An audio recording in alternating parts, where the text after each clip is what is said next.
All right, so now we're going to look at geometric. We just looked at arithmetic, which was similar to linear. Now we're looking at geometric. Before we start, we're going to fix this pattern. I copied the wrong pattern on there for you. Could you please cross out one circle? So just kind of black that out so that it's not there. Geometric sequence is similar to an exponential function. Exponential. Geometric sequence is a sequence of terms that has a common ratio. Right? What that means is that you are multiply by the same number each time. Okay, so that's what geometric or exponential functions mean. Let's take a look at the formula for geometric. So we've got exponential, geometric, explicit. So it's the second one right here. So it's going to be a sub n is equal to a1 times the ratio raised to the power of n minus 1. Okay, so again, let's go over what everything means. Your a sub 1 is your first term. What is that similar to when you're looking at a function? It's similar to your start because there's no plus c here. So this is your y-intercept, right? So again, in functions, we start at the y-intercept, but in sequences, we start at my first term, okay, where n is equal to 1. All right, so that's that. My growth is like my ratio, okay? So let's go ahead and define this again. So this is my first term. R is my common ratio. And again, that is my growth or my decay. So it's how I am growing or how I'm decaying. And then your x is similar to n minus 1. Okay. Your recursive formula, which is this one right here, is a sub n, which is equal to your common ratio times the previous term. So remember, again, this is very important. A sub n minus 1 means your previous term. Okay, R is your common ratio.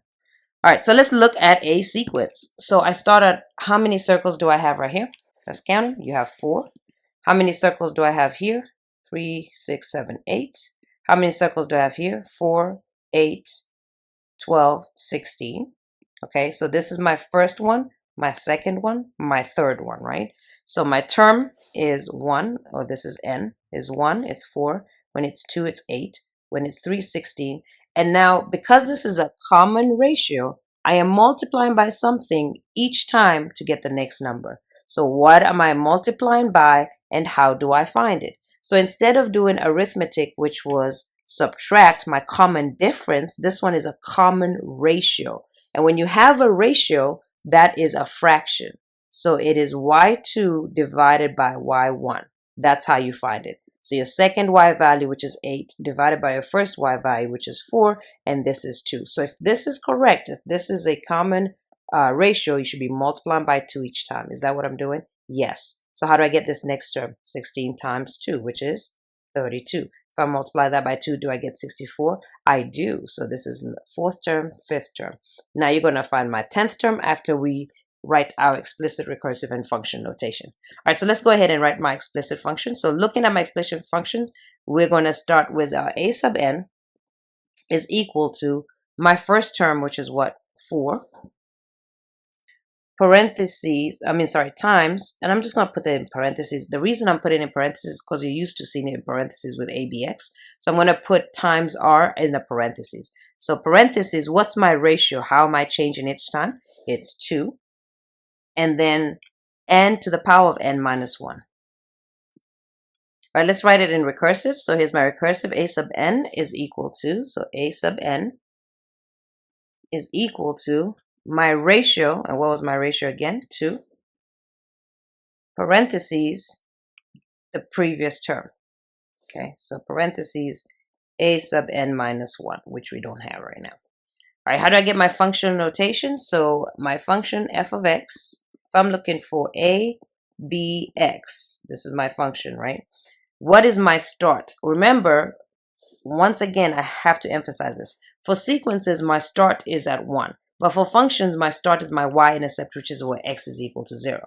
So if you look at your table, you don't have x equals 0. We start at 1, right? So I have to go 1 backwards. So if I go 1 backwards, I'll be at 0.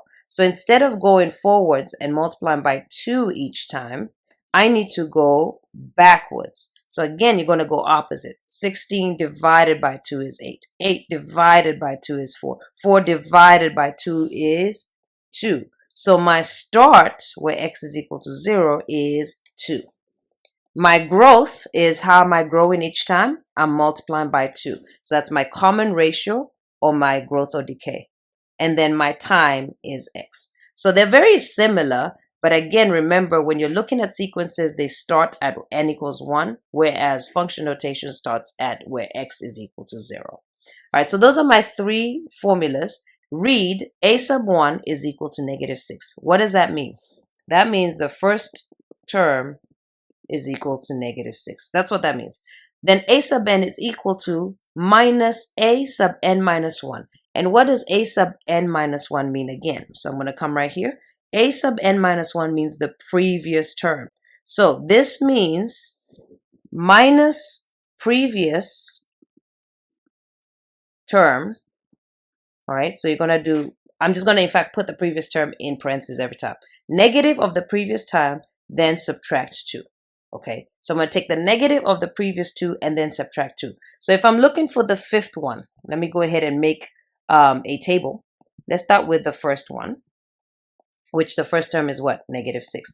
And I'm looking for the fifth one. So I'm going to do 2, 3, 4, and then the fifth one I'll write right here.